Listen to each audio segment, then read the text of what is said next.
Marcus opened his eyes to the sound of someone singing in the kitchen. Not humming, actual singing. A woman's voice, off-key and confident, moving through what sounded like a song from the 90s. He lay still for a moment, staring at the ceiling of a bedroom that was not his bedroom. The walls were cream-colored. His walls were gray. The light coming through the window had a different angle. Everything smelled like coffee and vanilla. He sat up slowly. He was still wearing his clothes from yesterday jeans, a black shirt with the collar twisted wrong. His shoes were on the floor next to the bed, placed neatly side by side. He never placed his shoes neatly. He kicked them off and left them where they landed. The singing stopped. He heard footsteps, then the sound of a pan being set down on the stove. The smell of butter filled the air. Marcus stood up, his heart moving faster than it should. He walked to the bedroom door and opened it. The apartment hallway was narrow and painted a soft yellow. There were photographs on the walls of a woman at a beach, the same woman with an older man, the woman again laughing. He recognized the woman from the photographs. He did not recognize her from his life.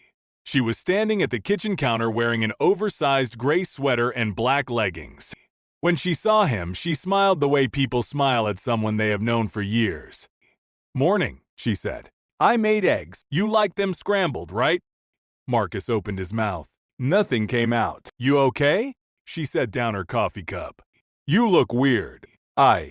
He tried again. Where am I?" She laughed. It was a real laugh, not nervous. "In our apartment, obviously. Are you still drunk from last night?" "I'm not." Marcus looked around the kitchen. It was small and clean. There was a dish rack with 2 mugs, 2 plates, 2 sets of cutlery. A calendar on the wall was marked with dates and small notes in handwriting he didn't recognize. "What's my name?" he asked. The woman's smile faltered. "What? What is my name?" She put down her coffee cup slowly. "Marcus, are you joking? 'Cause that's not funny." He felt the floor shift slightly. He was named Marcus, but there was also the fact that he had never seen this woman before in his life. And yet she was looking at him with the expression of someone looking at their husband on a regular Tuesday morning. "What's your name?" he asked. "Sarah," she said. The smile was completely gone now. "Marcus, what is happening right now?"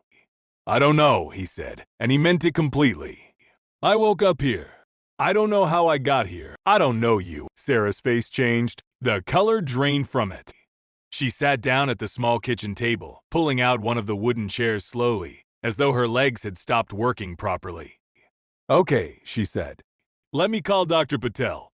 "Who's Dr. Patel?" "Your neurologist," Sarah said quietly. "Marcus, you have an appointment on Thursday. You've had 3 appointments. You had the MRI last month." Marcus was certain he had never had an MRI. He was certain he had never been to this apartment before this moment. "I need to sit down," he said. "You're standing." He walked past her into a living room that was small and bright.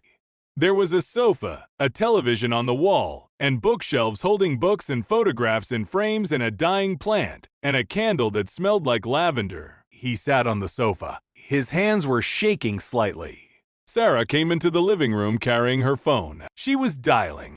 "It's Sarah," she said into the phone. "Yes, I know what time it is." "No, this is an emergency. He woke up and he doesn't remember anything. He doesn't remember me. He asked me what his name was." She listened. "Okay. Yes, he's right here." She looked at Marcus. "Can you tell Dr. Patel what you remember about yesterday?" Marcus thought about yesterday. Yesterday was clear. Yesterday, he had woken up in his own apartment in the neighborhood near the park. He had gone to work. He had come home and made pasta. He had eaten it while watching a show on his laptop. He had gone to bed. "I remember my day," he said to Sarah. "I was at home, my real home." "This is your real home," Sarah said. And then she went back to the phone. He's saying he was at home. Another home. A different apartment. Dr. Patel told them to wait. So they waited. Sarah went back to the kitchen and turned off the stove. The eggs were slightly brown at the edges. She put them on a plate and brought the plate to the living room and set it on the coffee table in front of Marcus. "You should eat," she said. "I'm not hungry. You're in shock. You should eat something." Marcus looked at the eggs. They looked like eggs, but eating them felt like stepping across a line into a story that was not his story. He did not eat them. Sarah sat on the other end of the sofa, tucking her feet underneath her. She was watching him in the way people watch things they are trying to understand. Her eyes were red at the corners. She had been crying, or she was about to cry, or both. "How long?" Marcus asked. "How long what? How long have we been together?" Sarah closed her eyes. 3 years. We got married 2 years ago. It was a small ceremony. We went to Italy for our honeymoon. You had that incident in Venice where you fell into the canal, and we laughed about it for weeks. She opened her eyes. You don't remember Venice? No. You got your shoe wet. I don't remember that either. Sarah put her face in her hands. Her shoulders moved up and down. She was crying now.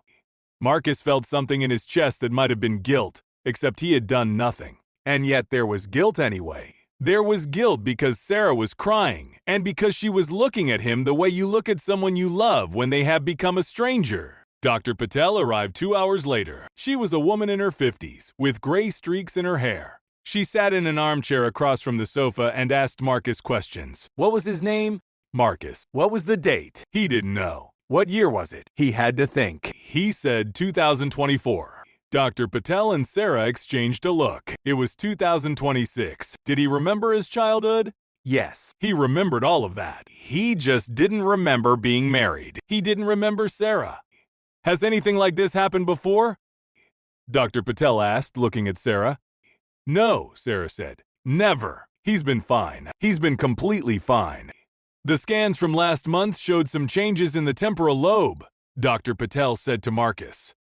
Memory issues can develop gradually or sometimes appear suddenly. Did anything happen last night? Any falls? Any moments where you hit your head? No, Marcus said.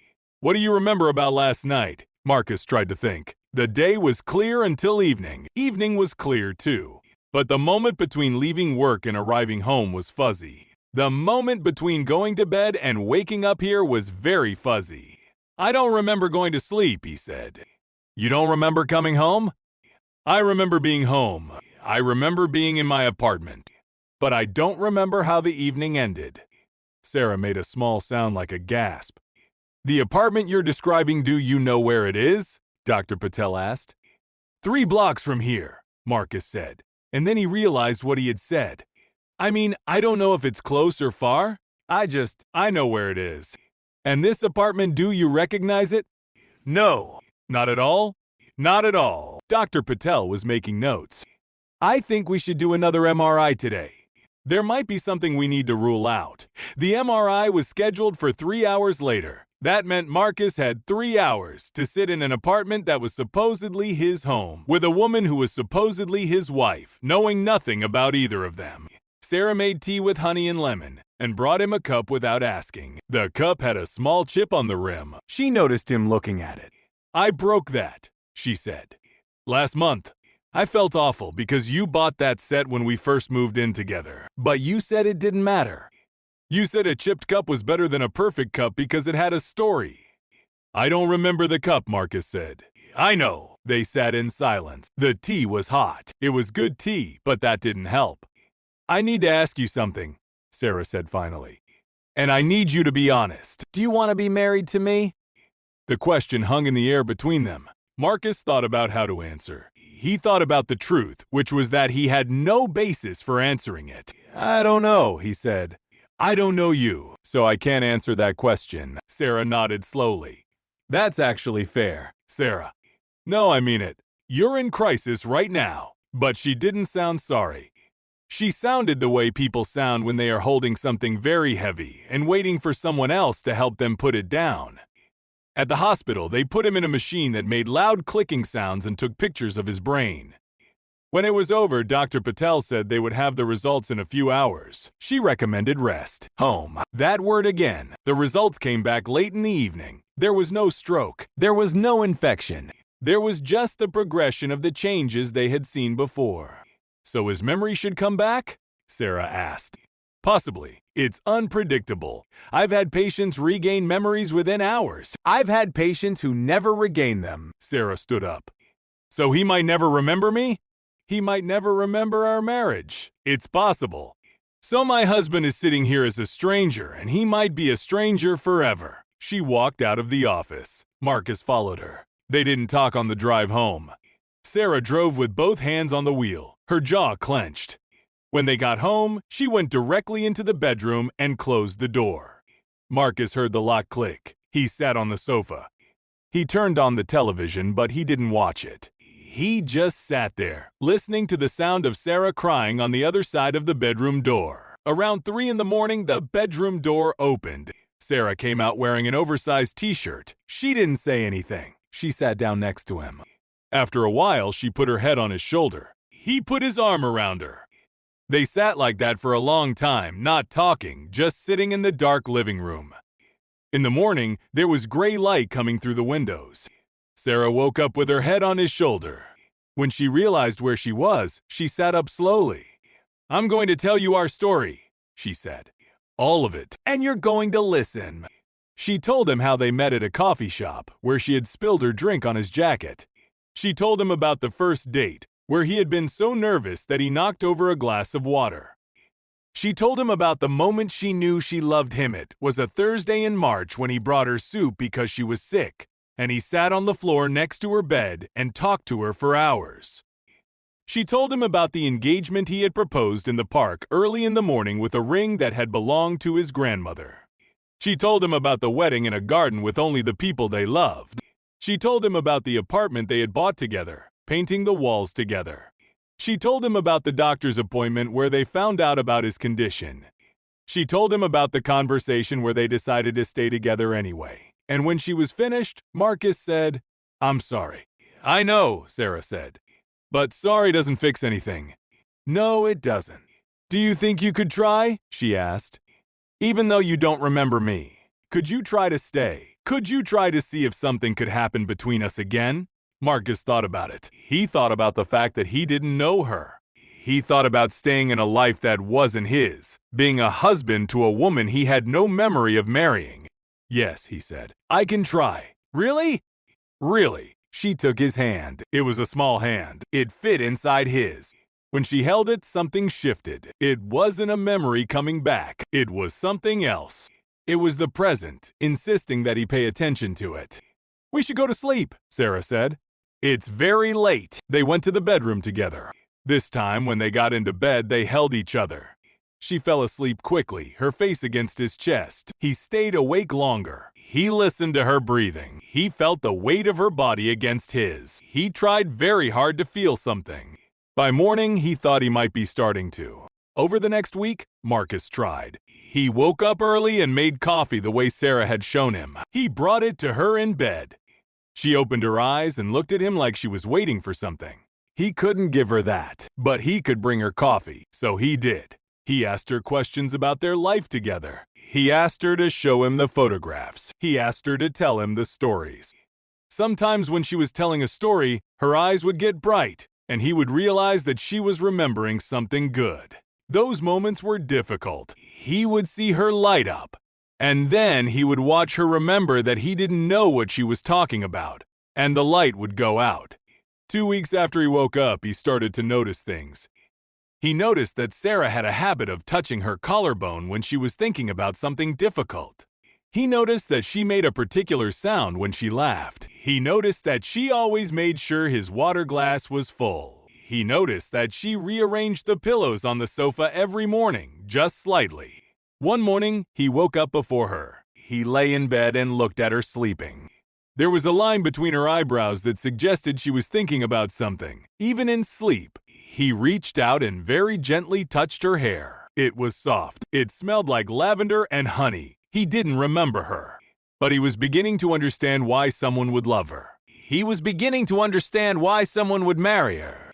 That afternoon, Sarah came home from work with something hidden behind her back.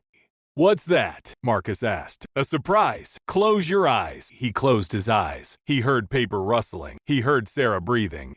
"Okay," she said. He opened his eyes. On the coffee table, there was a photo book bound in brown leather. Sarah was looking at him with that look again. "What is it?" he asked. "It's us," she said. "I made it. It's pictures from the past 3 years. I thought maybe if you saw us, maybe something would come back." He picked up the book. He opened it carefully. The first page had a picture of him and Sarah at a restaurant. They were smiling. Below the picture, Sarah had written, 3 years ago today the night we met. He turned the page. Another picture. They were laughing. The night you spilled your drink on me. He turned page after page. There was a picture of him looking at a ring. There was a picture of him on one knee. There was a picture of Sarah in a white dress. There was a picture of them kissing. There were pictures of them at a beach. There were pictures of them just sitting together, not doing anything special, just being. Toward the end of the book, there were recent pictures. Pictures from the past few months. Pictures of him cooking. Pictures of him sleeping on the sofa. Pictures of him looking out the window. These pictures were different. He was just living his life, not aware that someone was documenting it. The last page had one sentence in Sarah's handwriting. I'm waiting for you to come back, but I'm also grateful that you're here. He closed the book. He held it in his lap. Sarah was on the edge of tears, but not quite crying. Thank you, he said. For what? For making this, for trying, for not giving up. I haven't given up, Sarah said. I'm just trying to figure out if there's anything left to fight for. There is, Marcus said. There's this. There's me sitting here, looking at pictures of you of us. There's you bringing me coffee in the morning. There's the fact that you're still here. I'm here because I love you, Sarah said. I know. And I'm here because you love me. Maybe that's not the same thing as remembering, but maybe it's enough to start with. Sarah took the photo book and opened it to the first page. She looked at her own face in the photograph, at the way she was looking at him. Do you want to start again? She asked. What do you mean? I mean, do you want to date me again? Do you want to get to know me the way you got to know me the first time? Except this time you'll be doing it on purpose? Marcus thought about that. He thought about the strangeness of it and also the rightness of it. He thought about the possibility of choosing to love someone instead of just falling into it. Yes, he said. I want to start again. So they did. They started with him asking her questions. What was her favorite food? What was her dream? What did she want to do with her life if she had unlimited time and money? They started with him paying attention to the way she moved, the way she spoke, the things that made her laugh. They started with them going on dates, real dates, where they went to restaurants and to museums and to the park. And one day, about a month after he woke up in the wrong apartment, Sarah asked him, Do you think you could fall in love with me again? And Marcus said, I think I might already be doing it. It wasn't the same love that the man in the photographs had for her. That love was based on 3 years of shared experience, on inside jokes, on the accumulated knowledge of someone's particular fears. This love was different. It was based on choice. It was based on deciding every day to stay. It was based on reading the photo book and trying to understand why someone would love this person, and then gradually starting to understand it for himself. 6 months later, Marcus still hadn't gotten his memory back. Dr. Patel said it might never come back. She said he should try to accept this and move forward. He accepted it in the way that people accept difficult things. He accepted it in the way that you accept that the apartment you woke up in is your apartment. That the woman you woke up to is your wife, that the life you were living was not a mistake, even if you didn't remember choosing it. One morning, he woke up and couldn't remember what he had dreamed about. For a moment, he had that old feeling of confusion, of not knowing where he was, and then he remembered. He was here, in this apartment, in this bed, with this woman who loved him. But this time, it wasn't a shock. This time, it felt like coming home.